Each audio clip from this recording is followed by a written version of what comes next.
So what with all this real life going on, Titans Returns kind of got away from me a little bit. I mean, it doesn't feel like long since I was greedily guzzling down all those extremely welcome Generations headmasters, but since then we've had like another 2.5 waves, and call me crazy, but it feels like it's kind of all over bar the repaints. I mean, who's really left apart from Twin Twist and Overlord and the Trigger Happy Fam and the True Triple Changers, Truple Trungers? But let's not get ahead of ourselves. Time today for a triple takeover with Voyager Megatron. So this tasty triple threat is a preemptive retool, or pre-tool, of the upcoming Blitzwing figure, because aside from the whole headmaster shtick, Titans Return has snuck in a secondary stipulation that apparently all Voyager figures have to be triple changes now, even when that makes no sense. Not necessarily a bad thing. And what do you know, this pre-Blitz pretender actually makes for a pretty bang-on Megatron. I mean, he's probably the most convincing G1-style Generations Voyager Wow, that's a lot of qualifiers. Basically what I'm saying is, he's better than that one. But check him out with the classic bod slab, mechanical midsection, and pitch black Y fronts. It just feels like Megatron. And I never really thought about it, but Blitzwing's alt modes actually make for a pretty snug fit for him. Like, he does frequently show up as a tank and a flying whatever thingy, so why not? So yes, the bod's extremely tight, packing heft and fierceness with all the mandated Megatronic motifs and a remarkably tight backpack. Check it out, you got basically all the mode stuff just right here, with bonus wing options even. Like, he can splay him out all badass, which maybe does look a little dorky here, but I reckon it's gonna look pretty sick in purple. Colours here are looking pretty slick in the silvery styles with the odd blob of black and red breaking it up and the cheeky Deceptor stickers. It's funny though, because I said he looked good on Twitter one time and everyone's like,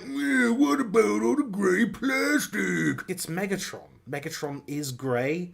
Hello? Anyway, Meg's legs are looking extremely polished down there, pumping some major poses with powerful knees, no-nonsense plimsoll feeties with like a 5 degrees slant, and super satisfying seamless panel closures that don't even look like they transform. Arms are conversely looking super messy though, and it's kind of a double-edged sword. Like, the biceps are just these uncomfortable clusters of kibbly techno garbage, but the shoulders pull off these kind of awesomely robot-y mecha tendons. No wrist action to speak of, but he's packing some pretty intense elbows. Ready elbows. So the arms are a little ropey in places, but they're actually pretty ingenious use of the tank track mass. Turns out the best way to deal with your kibble is to not treat it as kibble. Now, the accessories perhaps aren't killing it as hard. I mean, he's just got these two weird lame handguns that he can sort of awkwardly hoof about or just combine into a little confusion cannon. But I guess it does at least kind of maintain the silhouette. That's a thing, right?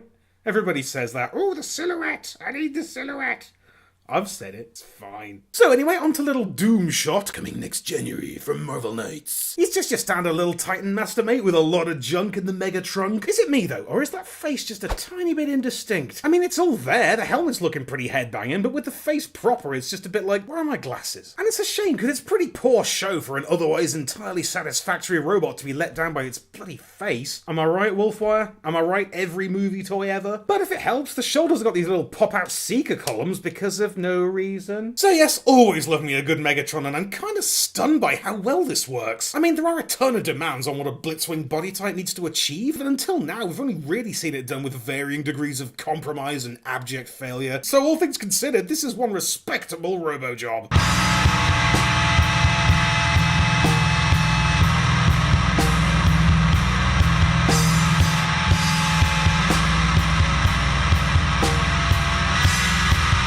Down. Tank. Stand up. Tank. So the transformation to tank mode's fairly muted. You basically just compress him up and flat him out. But it's acceptably inventive and leads you neatly to this beefy little beast box. Yes, indeed. Check out this tidy little tank friend. It's just a big wedge of machine with like epic dreadnought class armor, slightly daft little city downy cockpit, and just bags of balls. Turret's looking perhaps a smidge under-endowed there, so you better cover it up with the fusion cannon like the box art didn't. It's a render, why would you not? Slight hint of exposed engine action down there, but it's all very deal-withable, and there's a daft sky tank mode in there if you're feeling saucy. But mostly it's just a slick and solid tank lad. Ooh, the tank with actually good wheels. Doom Shot. And like, after the exasperating cluster of weirdness from Generations, all this thing really needed to be was solid. And it is.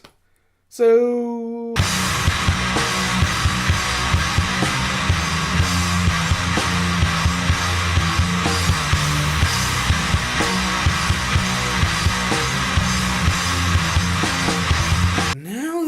So the jet mode transformations where he really gets his buns out. Like he drops some ridiculous moves and this whole jet mode just kind of explodes out of him. Really goes to show there's no limit to what you can achieve when you just don't bother with a head reveal. But is this not the burliest of all murder jets? It's just a hefty cuboid of flighty feel, looking absolutely boss in the Megatron signature color collection. Check out the meaty nose cone there with the cheeky cockpit and the dog-eat-dog sly smile. I love how it kind of eats the Titan guy with this adorable chomp action. More Titan-y fun up the bum end where you can kind of staple this gun on for this absurd weapon rodeo situation. It just feels so action figure. By all our playsets and toys! Wings are basically spot on, sporting these snazzy stripes with the fresh foily feel. Treads are tucked away in the wing pit under there, which is a bit graceless, I suppose, but gotta go somewhere. And it's nowhere as bad as the turret just dangling brazenly down there, which is dumb, but it's just another little bit of Blitzwing shining through the facade. Just have fun with it. Like pretend it's a display stand or whack the cannon on there for a giant distended fusion phallus. This is one nasty badass scareplane.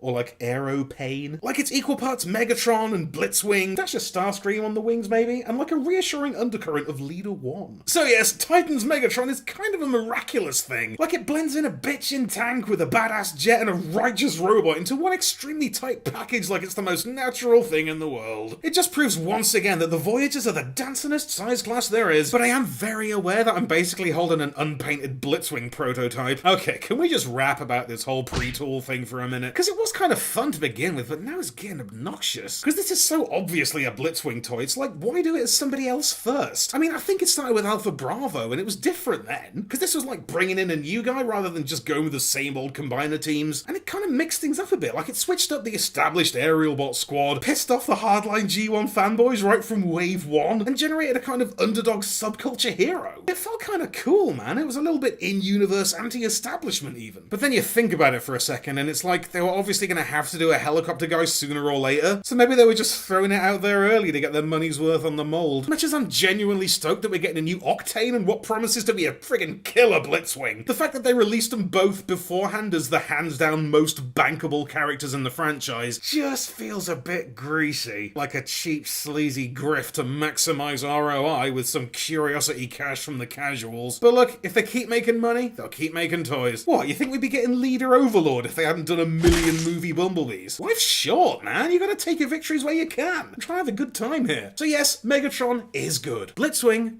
is gonna be good. And so is the rest of your day. Go get him, kid.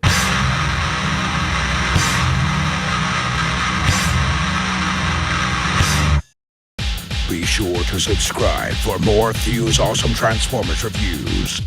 2 waves laid since 2008.